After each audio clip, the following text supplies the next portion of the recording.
Hi, I'm your host, Dave Kemp, and this is Future Ear Radio. Each episode, we're breaking down one new thing, one cool new finding that's happening in the world of hearables, the world of voice technology.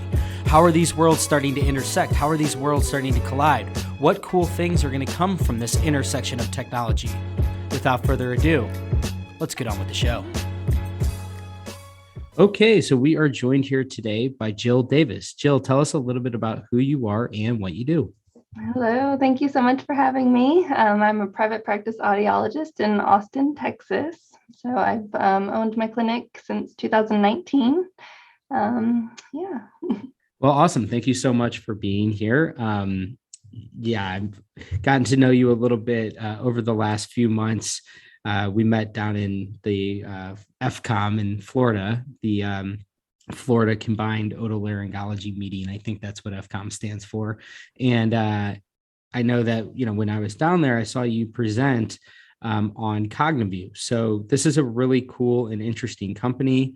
And the reason I wanted to have you on is, I could, and I probably will eventually have somebody from Cognivue, the company, but you are a private practitioner using Cognivue. And I think that's super interesting to talk through. And so, I wanted to just kind of like understand how this all came to be and what the experience has been like. And as we have this conversation, just helping to, share with us how this whole thing works. So why don't we start? So you're based in Austin, Texas. You have Victory Hearing and Balance as your private practice. So help me to understand, because I know you were working at an ENT before that, but when you started Victory, were you immediately looking for like new ways to sort of, enhance the overall patient experience, or what ultimately led you to Cognivue, or did it sort of find you?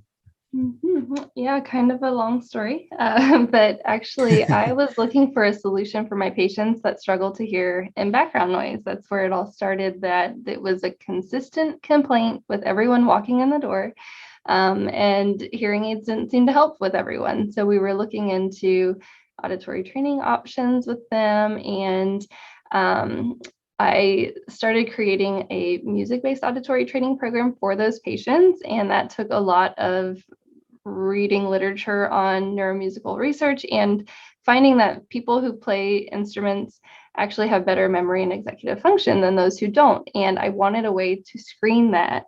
So it actually just by chance, when I started working on this program, Cognivue was at the ADA convention that year in 2019. Mm-hmm. And I said, perfect. I need that one because that looks really easy. Where the other cognitive screeners that I was looking into, you had to, do a training, you had to paper and pencil test, and it just looked a little overwhelming that I just kind of put it off. Where Cognivue, self-administered, patient does it themselves. It's not much more that I had to do. So I signed up because I wanted to use it for those patients who are struggling to hear in background noise as a pre and post training outcome measure. So yeah, it was kind of a funny way that happened. But I also, I was counseling my patients on that ear to brain connection. So I had learned about, the Johns Hopkins in 2011 when he said hearing loss leads to cognitive decline. And, that was surprising for us. I think we already knew it, but to see it in the literature, it really, I wasn't comfortable explaining that connection to my patients yet until I saw Anu Sharma present her research on cortical reorganization that occurs with untreated hearing loss. She showed those beautiful functional MRI studies, and I was sitting there and the light bulb went off, like, this is what's happening with my patients. This is what they're telling me when they're feeling like they're struggling. Now I could make that connection, and it just completely changed the way that I counseled, and we talked about what they were going through. And so I had been doing that for, quite a few years. And then once the cognitive screening was available, it was like, now I have a way to show them what they're feeling instead of just explaining what could be happening with them when they feel like things are starting to change and they're more forgetful. I could say, I have a test that we can do to see how you're doing. And so that was kind of a game changer to actually have a number and a report to show them how they were performing, because they feel like things are changing when you start to talk to them about that ear and brain connection. So Yeah, I find this whole thing to be so fascinating. So when you say you had this light bulb moment, like clearly this was something that you and probably many other audiologists were you sort of knew that there was something there, but like you said, until you started to see it from different research entities like Johns Hopkins, and it's reported within clinical studies and it's in the literature, then it really does become apparent. And I'm curious, so you had mentioned that you're sitting in this presentation, the light bulb goes off. What exactly was it, in simple terms, for somebody like me to wrap my brain around, like what was it that was like a really clear connection in your mind of what was happening here? yeah, so she first, so in New Sharma, their lab in Colorado, they looked at patients with severe to profound hearing loss, and they did functional studies of the brain when they would present visual and auditory and tactile stimulus to these patients. And they did that with severe to profound hearing loss, and then again with mild hearing loss. And what they found was someone who has hearing loss, when they presented a visual stimulus, the hearing part of the brain lit up, and that's not supposed to happen. When Interesting. they Okay. presented a hearing stimulus, the frontal lobe lit up, and that's not supposed to happen. And so the way that I explain it to the patients is that with just a mild amount of hearing loss, your vision takes over your hearing. And that's why you hear better when you're looking at the person. And from there, your hearing actually gets pushed to the frontal lobe, and that's where working memory and recall is. So when Oh you're my hearing gosh. with the wrong part of your brain, you're working harder than you should have to, and you're going to become a little bit more forgetful. And so these people are more tired at the end of the day. They really have to look at the person. And that's why masks has caused such a problem for our patients, because Oh they're yeah. finally realizing how much they relied on that visual cue. And I just tell them it's not your fault. Your brain starts to change to compensate for that loss, and you're just working harder than you should have to. So what's really interesting now, this takes me back to a conversation I had, Dr. David Eagleman. I actually had him on the podcast before, and his book Live Wired, the whole premise of the book is that whether it's aging or if you're born maybe with some sort of disablement, so if you're blind or you're deaf, the way in which your brain he refers to it as live wiring, like it's like the neuroplasticity of it is constantly evolving and adapting, and everything that you're describing is basically that, where as you age and as your hearing depreciates, certain portions of your brain overcompensate for that. And so it's truly like your frontal lobe is basically playing the role that historically, a different portion of your brain has. And that's the first thing that stands out in my mind with that, because there is neuroscience that really speaks to this whole theme. And that makes so much sense, in my opinion, which is, again, just a testament to our brains are like these amazing and mysterious things, that there's so much happening kind of below the surface that, it's like, aha, now that really does make sense. Mm-hmm. And patients feel it and they know it. And it's more common for someone to tell me they have a difficult time hearing when they're not looking at the person, or if they're in the other room, than a patient to just offer up, I'm starting to be more forgetful and my memory is not as sharp. They always usually introduce the eye connection, and that's how I can kind of keep it all together and make it make sense, because of those studies, that big presentation. It just, I say it every day, all day. Yeah. Well, but this is what's so interesting. And this is why, like, I really latched on to your presentation and immediately was like, can I please get you on the podcast? Is this idea that, I feel like one of the most exciting paths forward for audiology is this domain of being the liaison between the world of hearing and hearing loss, and really trying to identify some of the underlying things that are going on. Because I think that what's becoming really apparent is that it's not just like the knob gets turned down on your ears. Like, there's so much more that's going on here. And I'd be really curious, whether it's Cognivue and based on your presentation, it sounds like there's a whole battery of things that you're doing. So can you kind of like walk me through what this evaluation looks like? I know that it probably starts with a hearing assessment, but can you help me understand all of the different things that you're trying to do within the patient experience today within your clinic? Mm-hmm. Yeah, what I'm trying to figure out before we get started is, will I be working with a problem with the ears or the brain or both? Because everyone that walks into my clinic is usually explaining a listening difficulty.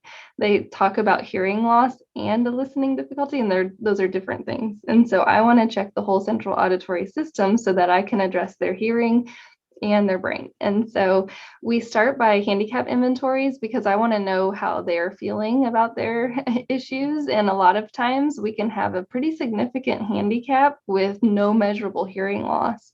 So something is causing them to struggle, and I need to help them figure that out. So for example, 10% of the people that come in, they complain of difficulty hearing a noise, but they have normal thresholds, technically normal on the audiogram, and they don't pass the cognitive screening. So those are the folks that need an auditory processing evaluation. We talk about maybe hidden hearing loss, super threshold listening disorders, and they benefit from auditory training. And so, the handicap is my first step to seeing their motivation, but I also need to talk about comorbidities. So we do a screening for me to understand what else could be impacting their scores today.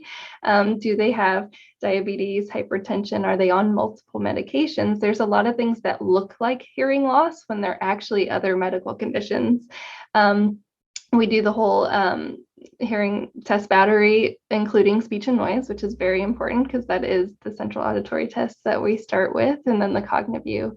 And so they're going to come in, we review their history, we talk about that ear to brain connection, we go in the booth after otoscopy, tympanometry, and then speech and noise testing. I have a Cognivue set up in a separate room, and so after we get through the booth test, I just walk them over there and I explain the instructions on what they're about to do.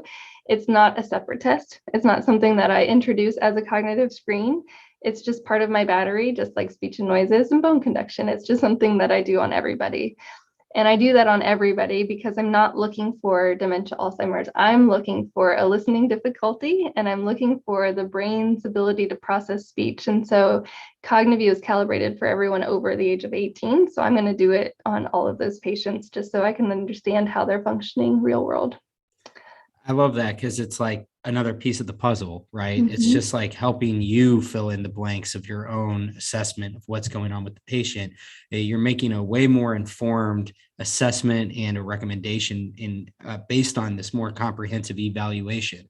And again, like one of the big reoccurring themes on the podcast over the last 4, 5, 6 months has been this idea of like, as like kind of the like traditional brick and mortar model of hearing care, if you will, where it's very linearly focused on selling hearing aids. And that's not to say that that's what everybody does, but that's kind of the perception in the market. And you have all of these new like access points of care going back to the dawn of big box retailers and Costco and the like. And then now you have all these online channels. And so it's like easier than ever to sell something that resembles a hearing aid, but it doesn't really speak to how like you as a audiologist can provide an entirely different offering that's not commoditized. It's rooted in the evaluation of what's going on in that whole like brain and ear link and everything that's going on there as well. And so I think that, again, this is what's really exciting to me is that this creates a totally different path that you're not having to compete in any sense of, it's not really based around the price of hearing aids, or it's just totally different. You're going and you're seeing you as opposed to someone that is primarily focused on selling hearing aids. I think that that's what's really encouraging is that there is this seemingly like undercurrent of a lot more equipment and tools that cater more toward how you can be this more comprehensive medical professional. And that's what really speaks to me about Cognivue. And I want to get into Cognivue, but wanted to just kind of get your thoughts there. Yeah, so the cognitive screening piece really dictates the treatment plan, and there is a place for over-the-counter direct consumer products Hmm. when we are screening these patients to know, do they fall into that perceived mild to moderate hearing loss range? Um, can they troubleshoot a device and figure out how to take care of an over-the-counter device based on that cognitive function? So how I have 10% of the people that have no measurable loss, they may be great candidates for a device, an amplifier that they could wear as needed in those challenging environments. And then 30% of the patients coming in have just hearing loss with normal cognition. Those are the great patients. Those are the ones that I know no matter what we do, they're going to be happy. They can figure it out. Like they like the technology. They don't come back for repeat appointments over and over. Those are the ones that if they do fall into that mild to moderate, maybe we do start talking about over the counter and PSAPs. Hmm. And I'm okay with that for them. If that's what takes them getting started sooner than later, then that is a great solution for you. Now we started looking at the data to see how many patients in that mild to moderate hearing loss range actually passed the cognitive test, and it's anecdotally not as many as you would expect. And so that's why Interesting. we think it's still important to be evaluated and to get Yes. that piece, because even if you fall into the hearing loss range, maybe there's something that's going to get in the way, that this is not going to be a good fit for you, and you need something that's more verified that we know is creating the stimulation that you need to improve your cognitive function. And so there's a place where it fits if we know the cognitive piece and what we're working with. There is definitely ways that we can create a better treatment plan for them once we know that. Yeah, for sure. So with Cognivue, I guess let's get into a little bit about what this is. So it, kind of almost looks like an arcade game. It's like a briefcase size or like a laptop size device, and you have the screen, and then you have like a joystick.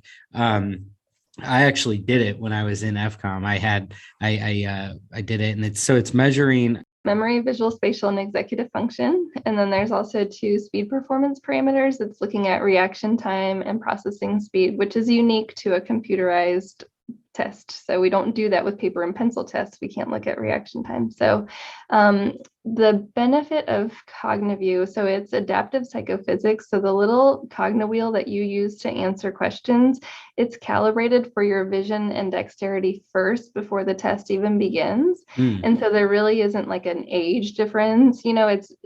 The test gets presented to the person after that calibration based on how they answered. So if they may have been a little bit slower, they're going to make the answers a little easier. If their vision was really great, they're going to make it really difficult. And so Mhm. that's what's unique to Cognivue.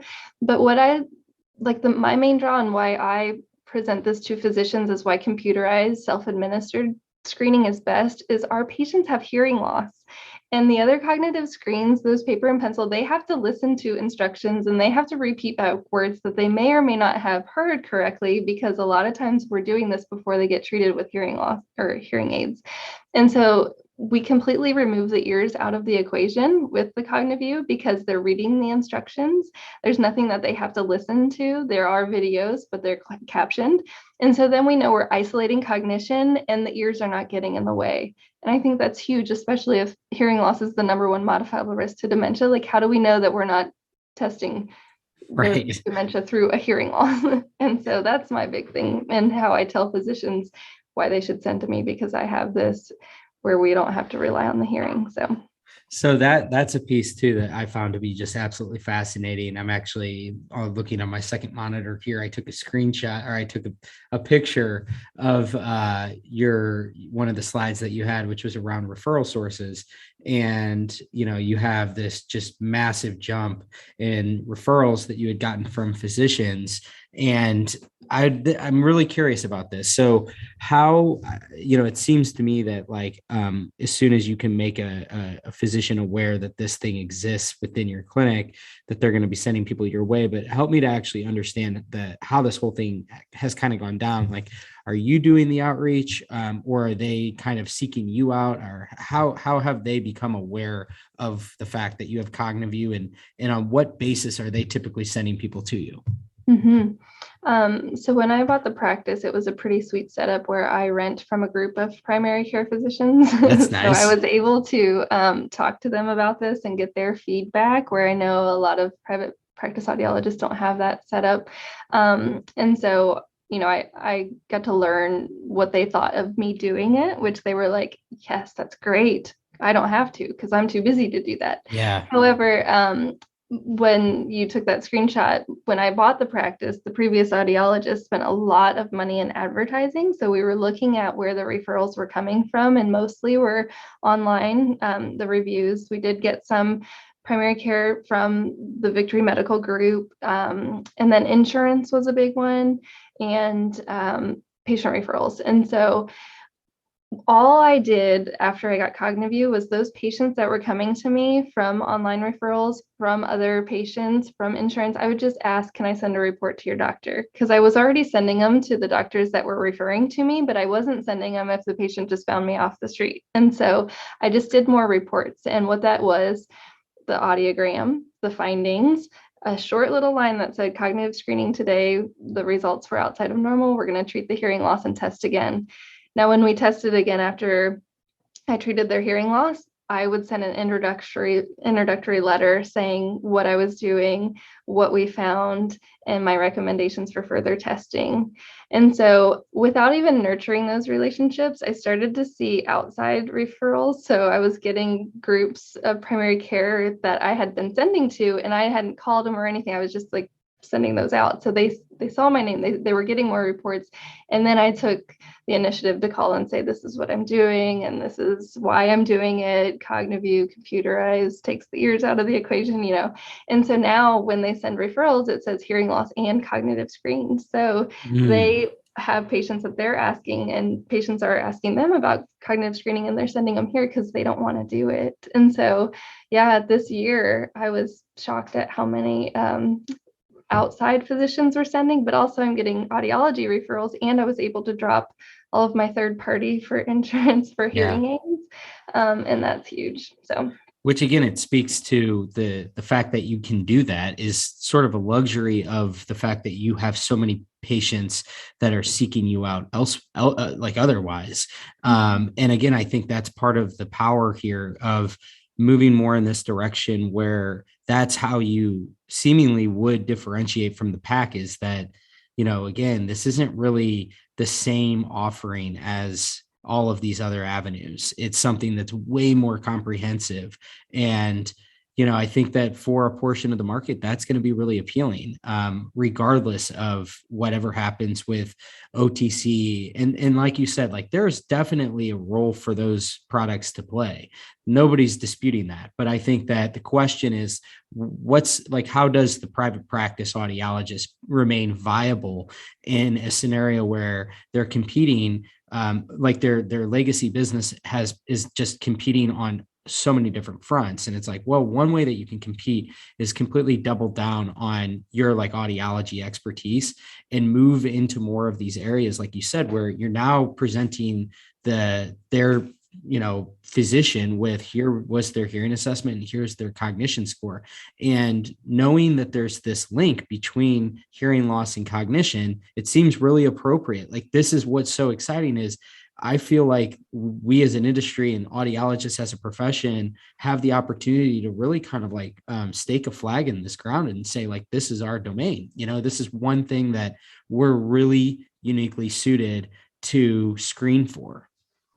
Absolutely. So when you have the partnerships with the physicians, you can spend less in advertising.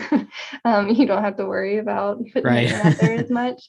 But also there's that modifiable range. And so that's what the Lancet article said, is like, if we can treat hearing loss midlife, we should possibly be able to stop the progression of cognitive decline. And so sometimes, I get asked, well, what's going to happen if you find it on somebody? Is the doctor going to do anything? But yes, because there's that, the beauty of Cognivue is it's sensitive enough to mild cognitive impairment, which could be, reversed possibly. And so where the tests that the doctors are already doing, most that I talk to, they do the MMSE, which is only sensitive enough for dementia. So you're missing all of that mild. And a lot of our patients, it's not, I test people under 65. It's not dementia. It's something that's making them work harder. They're on lots of medications. They're not treating their sleep disorder. Like they have heart disease that's not under control. And so all of that presents like hearing loss. And so if we can empower them by going over those things to go talk to their doctor about, am I on the right medications? Then maybe we can improve their performance. And so that's what's separating you. You don't have to be the expert in those other comorbidities, but just having that conversation with the patient for them to understand there's a lot of things that look like hearing loss, and we've treated your hearing loss and we've done the best we can for you. Now let's get your doctor involved and see what else we can do to help you. So is that typically when you do one of the, or, you have a result that comes back where there's poor cognition, what are those scenarios like? Are you, usually redirecting them back to their primary care doctor, or other specialty doctors, or are there things that you as the audiologist are able to do? Or are you primarily just screening for it and then making that sort of recommendation as to where they go next? Yeah, so 55% of the time people don't pass the screen the first time. And so I felt this was after I screened 300 patients and the average age was 60 years old. And so I felt like a lot of people were not passing. And so we looked at the results and it was like, yeah, a lot are not. And so I'm having this conversation a lot where they just come in for hearing loss, but they don't pass. And I say, it looks like we're starting to see some change here. That was a little harder for you than we want it to be. And that makes sense because you have this hearing loss, that's causing your brain to change to compensate. And, the good news is that we can treat your hearing and we're going to test again and we're going to see what happens then. And so we've already prepped them that the number one thing to do is to treat your hearing loss, right? Because of that modifiable risk. But also, if I'm sending them anywhere else, they're going to have to listen to the instructions. A full cognitive workup or a doctor visit, they're going to have to communicate. So I want to make sure that their hearing is ideal for that. So I test them again after their trial window, which in my clinic is 60 days. And I just want to make sure that, yes, it is time to refer, because some of those patients get back up to normal. It was just their hearing loss and they just were having a bad day and they didn't pass the first time, but I want to test them again.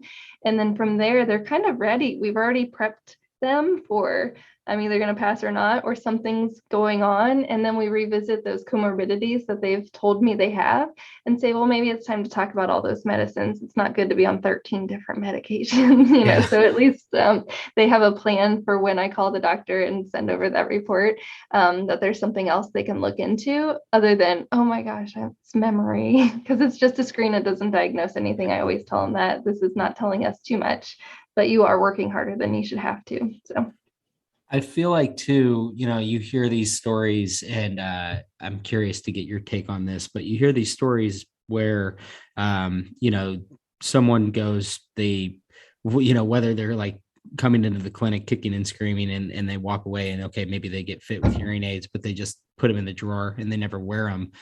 Part of this, and I don't want to confuse this with like fear mongering, but it seems like, it's a little bit more of a sober conversation, almost like a little bit more serious in terms of, look, this is, like you said, this is a modifiable risk. And so we need to take action. And I feel like one positive aspect of that is that, you're able to at least get the patient to buy into this premise of like, there's more going on here than just the fact that you can't, that your hearing has sort of depreciated a little bit. It could actually be the onset of something a little bit more serious. And so, using the recommendation of the provider, it just seems like, again, it goes toward this theme of a little bit more medical, a little bit more of a, this is a true doctor recommendation, in terms of something that we're looking out for the betterment of your overall health, and not just like, if you can't hear great, then wear hearing aids. It's just kind of, again, it's a different conversation that you're having. you're right. Yeah. So when we look at the different categories of results that you could have, so you have your normals, and those patients have hearing loss and they have the cognitive ability to fight through their hearing loss. They can compensate, but Heidi Hill says it best: at what cost? Like, what are you sacrificing to hear? And it's your frontal lobe, your working memory, like you're working harder. So we need to treat your hearing loss sooner than later before things may progress, because you're using that cognitive reserve that should be going somewhere else. And so patients with the normal cognition in my clinic is 30%. They usually go forward with technology sooner than later because we've had that conversation of, we need to get started to stop anything from changing. The ones that are like in the mild range, those are the ones that we need a little bit more counseling because they still may struggle in background noise. We need to take into account the fitting that we do for them, because there is evidence and research that shows proper techniques of fitting hearing loss based on their working memory scores.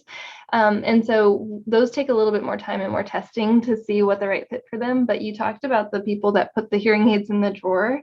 You can actually make someone work harder than they should have to by fitting them with the wrong technology. For And so sure. based on that cognitive function, you may think, well, this is a mild to moderate hearing loss and they're in their 60s. This, should be a home run. However, if there's something cognitively going on, you could actually make things harder for them. And that's when they say all they do is amplify everything else, not the sounds that I want to hear. They're too noisy. I can't tolerate them. They end up in the drawer.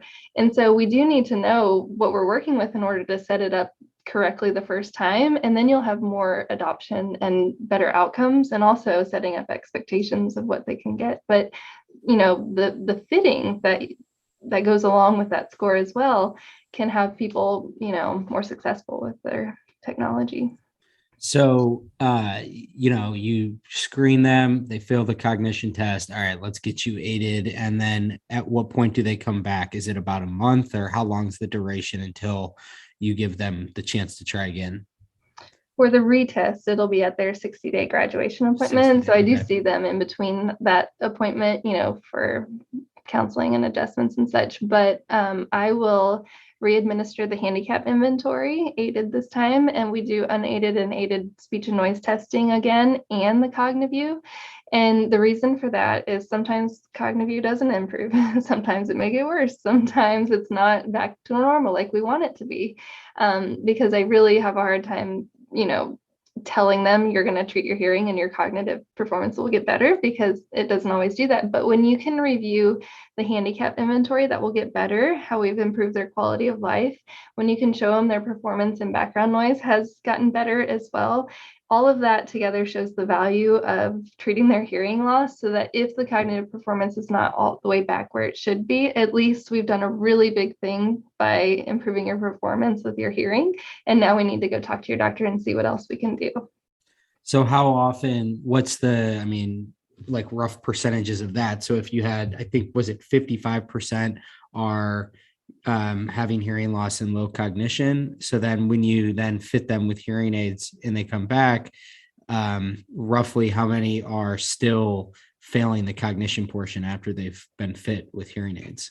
So we did a statistical analysis on this, and 79% of the time their scores improved, but not always back up to normal. So it is 50-50 if they'll get all the way up to normal. And so, yeah, that makes you think, can we really reverse things? I mean, there's a lot of other stuff going on in these patients. The hearing is just one small piece of that cognitive puzzle. So that's really interesting, though, because I guess at least it is encouraging that, almost 80% are having at least a semblance of an improvement. And so there's that. But to your point, I think, again, it does speak to, it's not just about hearing loss. Like, hearing loss is just a small little piece of this whole puzzle. And what you're doing now is you're helping to assemble a more complete puzzle. It seems previously, if it's just limited to the audiogram, that's like a really small portion of what's like, that's like a really grainy picture, and you're like helping to make that a little bit more higher definition, and zooming in a little bit of, here's what we're actually looking at. Mm-hmm. I can move completely away from the audiogram with this kind of formula to know the best plan for the patient. Looking at the handicap inventory, the cognitive screen, the speech and noise testing, and their comorbidities, it's so clear, kind of, what I'm working with were pure tones, word discrimination and quiet. It just doesn't give me what I need to understand what my patient's going through. So. Yeah. Do you feel like Cognivue is just like kind of a one example of a broader theme here? Because whether it's, I don't know how new Cedra is, but it feels like I've heard that a lot lately too. And just this whole theme of going beyond the audiogram. But this idea where you are making a much more comprehensive evaluation, and I'm not sure what other tools go into that, but the more the merrier, I would imagine. And obviously cognition plays a big role in this whole thing. And so that's, Cognivue plays that part. But are there other things that you've been incorporating over the last few years as well that fit into the same bucket? Yeah, well, what we're finding is that connection between the speech and noise and Cognivue, like how closely connected QuickSend specifically is to the cognitive performance. So you can actually kind of predict how the patient's going to do on Cognivue based on their aided QuickSend. And so we are running through some data at the moment on that. But, if someone is not performing in the normal range with an aided QuickSend, then you can bet that they have some cognitive problems going on.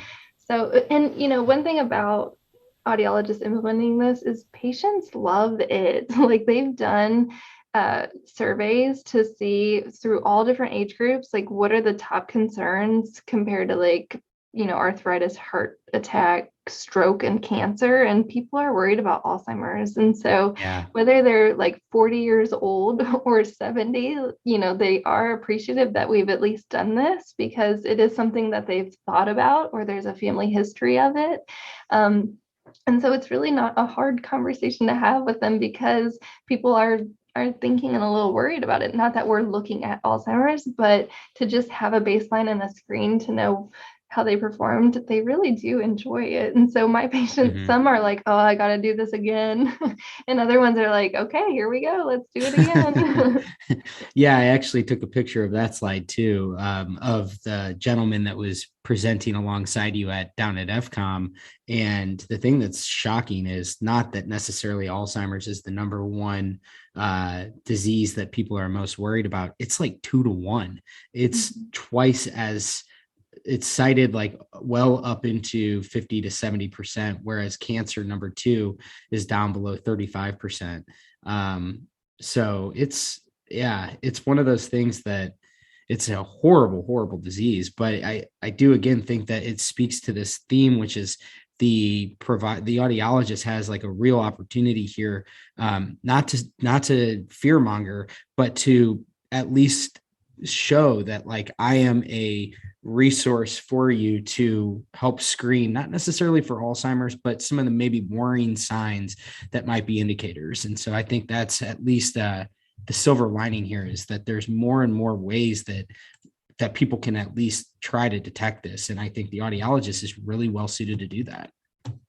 Yeah, you mentioned Dr. Grizel, who presented at FCOM with me, and he is doing amazing research on cochlear implant outcomes based on their cognitive performance. And so what he's finding is that if they have normal cognition, they should do really well in quiet and in noise after implantation at 6 months.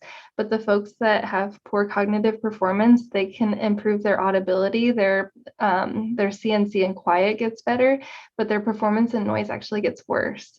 And so we never want to not do the implant, but at least setting up those expectations before going through that process is amazing to see that connection between the two. So yeah, that's super interesting. So what's the actual implementation of Cognivue like? Like how long did it take for you to put this into your clinic, get trained on it, feel comfortable using it? Like help me understand the logistics behind that portion of it. Yeah, so I got it probably end of 2019 in December. And then starting January 1, I said, I'm going to figure this out. So I started with just my existing patients that were coming in for follow-ups. And I said, I have this fun new tool. Can you play with this and tell me what you think? And the feedback from them helped me, prep other patients and talk about the results better. And so it took a good 4 weeks probably of doing it on as many people as I could before I was like, comfortable with the report and comfortable with prepping them how to do it, because they all complain that the wheel acts funny and it does not as it's supposed to. And so after that, I started, charging for it when patients were coming in, just including it on all of the new patients, but also anyone coming in for a follow-up. Like I wanted to know what was going on. And then from there, pandemic hit and Yeah. March of 2020 came and we all were quarantined. And that's when Cognivue reached out and said, can you help us put together some webinars? Like they went to the early adopters and said, we want to figure out best practices and look at the flow. And so we started recording a lot of stuff during quarantine to try to figure out what best practices were to do this. And so then, back in the clinic, I probably put it on the back burner just because I was trying to get my clinic back up and running and these new protocols from COVID.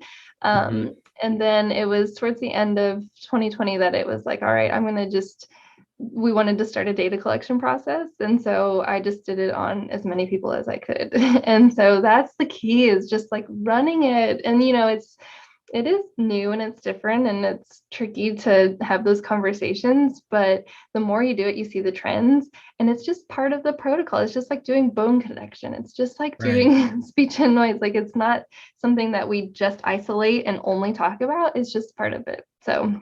So it's part of your standard scope of care now. So you had mentioned you started charging for it. So are you unbundled or are you bundled? What's your practice Mhm. like? Yeah, so I unbundled during quarantine as well. And so we would just tell the patients that there is a charge for a test that's not covered by your insurance, but it's necessary for diagnosis and treatment plans. And so a lot of them were cool with that. And Yeah. then towards the end of the year, when everyone met their deductible, they don't want to pay anything outside of what their insurance covers. They were declining it. And I didn't know what to do because I needed that score. Like I really Right. can't function without it. Like I want to know what I'm working with. And so for a while there, we were back to not charging for it, just putting it in as protocol for the comprehensive audio. And then that didn't make sense. So we've switched to now it's an office visit fee. And so everyone coming in pays for my time and my Quicksin and my Cognivue. And it's a set amount that my front desk preps them when they make their appointment that your insurance doesn't cover it. But we don't call it a test, because if they say, well, I don't want that test, it's not that. It's my Right. time. It's reviewing the report. It's the whole office visit. So that's the way that we pay. Have you gotten pushback on that with the way in which you kind of now frame it? I think it's because of the referral sources that I have. These Mhm. patients already are coming to me from their doctor. They trust me. They're coming from other audiologists. They trust me. They come from doing their research online. The only ones that I get pushback are coming from their insurance. Yeah.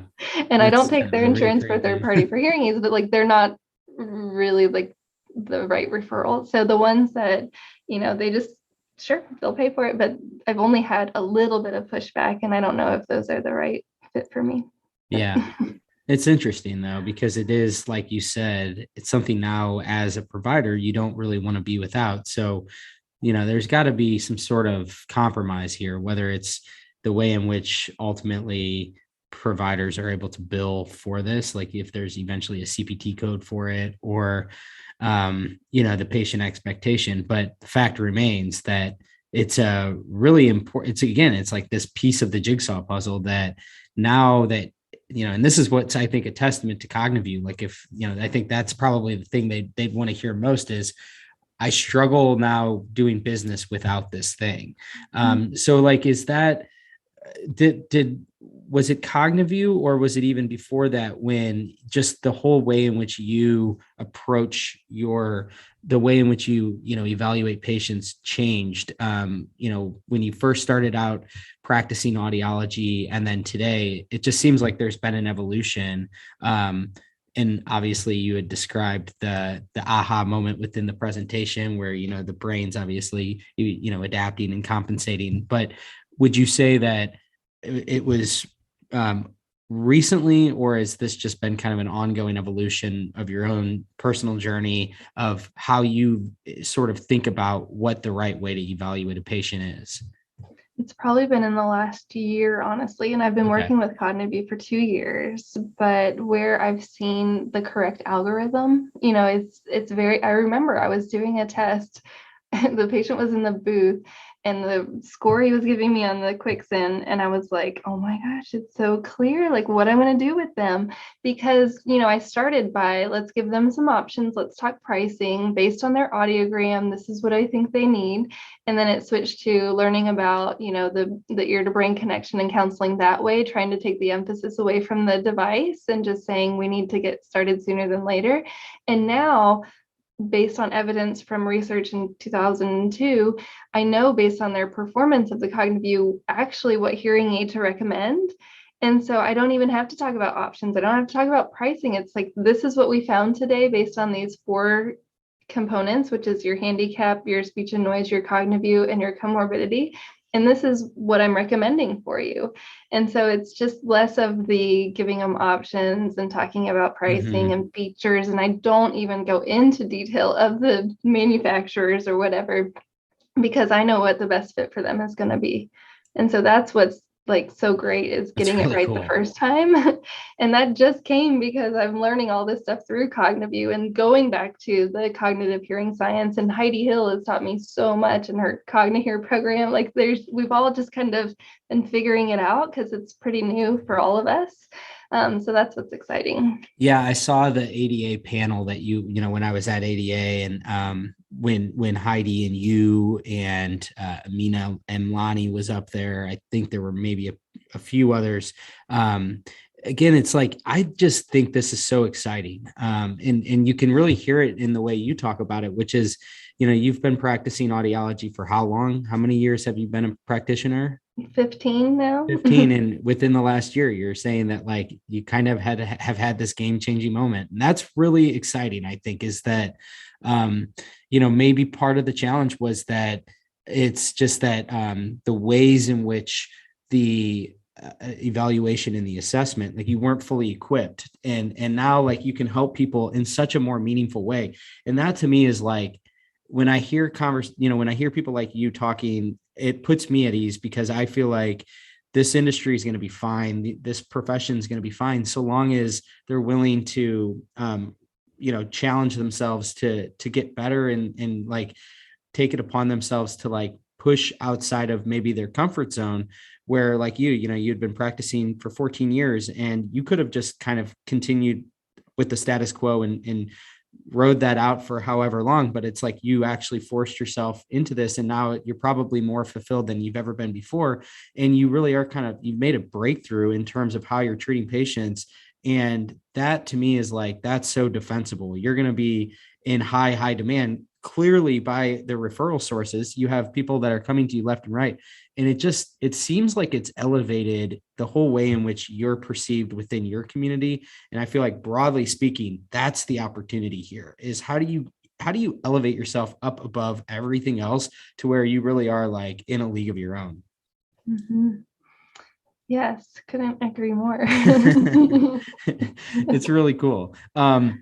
So as we kind of wrap up here, I guess my question to you would be, for other practices out there that are looking to incorporate something like this, like where did you start, and what's a good place to, rather than just like outright determine, okay, I'm going to purchase this thing, what's like the best way to just at least start to kind of familiarize yourself, and what are some of the things about it that you would recommend, start here, and this is the best way that I kind of understood how I would implement it, or the feasibility of actually getting this thing into your practice? Yeah, there are great resources on Audiology Online. So we actually put a lot of time into those courses. And so doing those, or there's also on Cognivue, reaching out to them. They have a lot of webinars as well.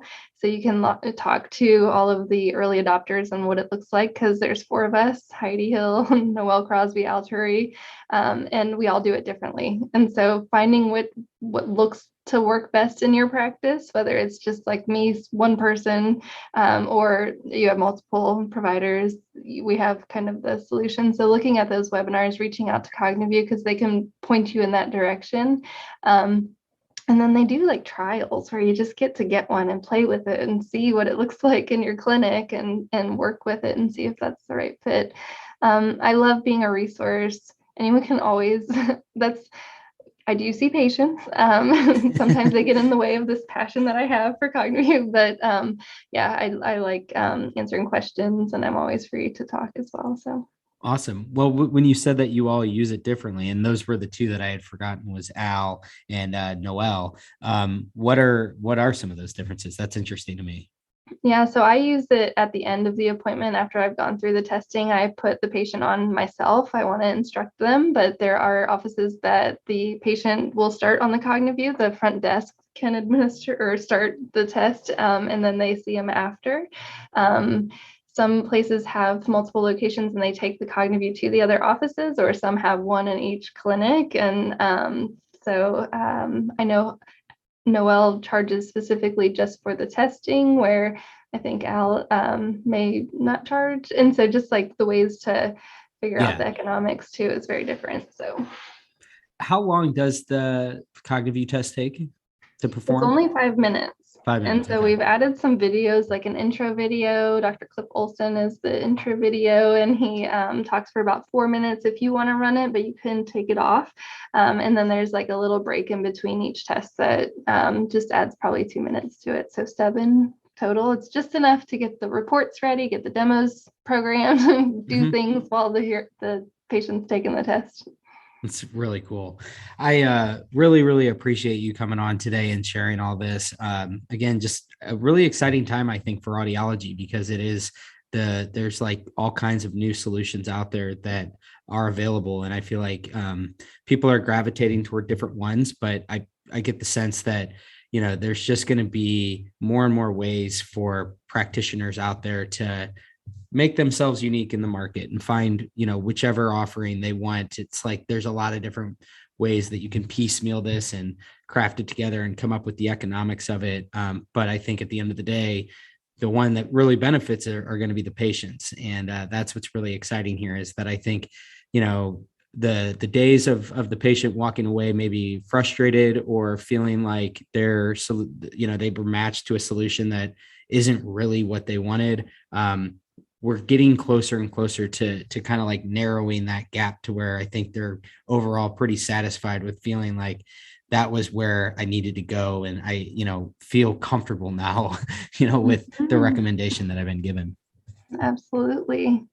Yeah. And also no more, your hearing's normal, even though they come in and they had a listening difficulty and they're not being told their hearing's normal, because now, auditory processing testing, Angela Alexander's course, do it.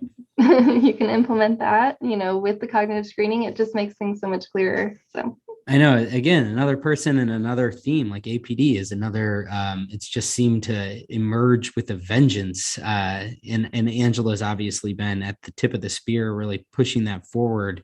But I think, again, it's changing the whole nature of the way in which I think people are looking at this state of what's going on and trying to make a more complete assessment and formulate a more clear picture of it. So all of this has me really excited, and I really appreciate you coming on. So thank you for coming, and thanks for everybody who tuned in here to the end. We will chat with you next time. Cheers. Thank you so much. Thanks for tuning in today. I hope you enjoyed this episode of Future Ear Radio. For more content like this, just head over to futureear.co, where you can read all the articles that I've been writing these past few years on the worlds of voice technology and hearables and how the two are beginning to intersect. Thanks for tuning in, and I'll chat with you next time.